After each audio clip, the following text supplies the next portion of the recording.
ఏపీలో పోలింగ్ ముగిసి వారం రోజులు దాటింది. ఫలితాలకు ఇంకా నెల రోజులకు పైగే గడువు ఉంది.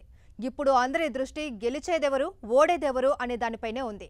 అభ్యర్థులకు కూడా ఇదే టెన్షన్ పట్టుకుంది. దీంతో బెట్టింగ్ బంగారాజులు రెచ్చిపోతున్నారు.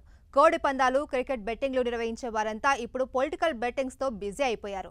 తమ లెక్కలు పక్కా అనే నమ్మకంతో కోట్ల రూపాయలను కుమ్మరించేస్తున్నారు.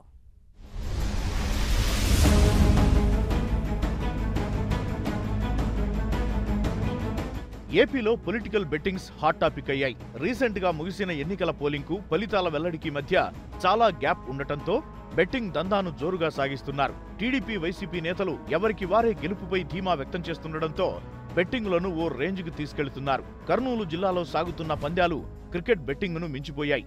కోట్ల రూపాయలు చేతులు మారుతున్నాయి. ఏ అభ్యర్థి గెలుస్తారు, ఎంత మెజారిటీ వస్తుంది, ఏ పోలింగ్ కేంద్రంలో ఎవరికి ఎన్ని ఓట్లు వస్తాయి, మహిళలు ఎవరికి మద్దతిచ్చారు, పసుపు కుంకుమ పథకం ప్రభావం ఎంత, అధికారం ఎవరిని వరిస్తుంది, ఇలా రకరకాల ఈక్వేషన్స్ తో బెట్టింగ్ నిర్వహిస్తున్నారు.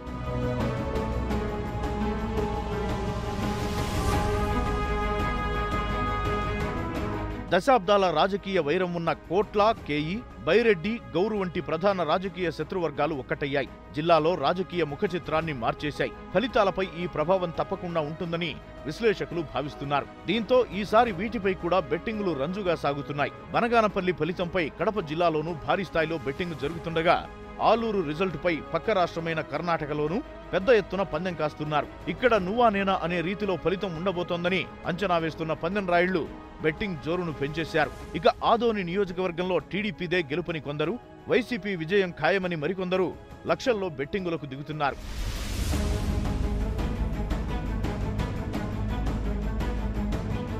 ఇక కోడుమూరు, కర్నూలు, ఆళ్లగడ్డ, నంద్యాల శాసనసభ స్థానాలతో పాటు కర్నూలు లోక్సభ స్థానంపైన కాయ్ రాజా కాయ్ అంటున్నారు బెట్టింగ్ నిర్వాహకులు. దీంతో కోట్ల రూపాయలను కుమ్మరించేస్తున్నారు బెట్టింగ్ బంగారాజులు.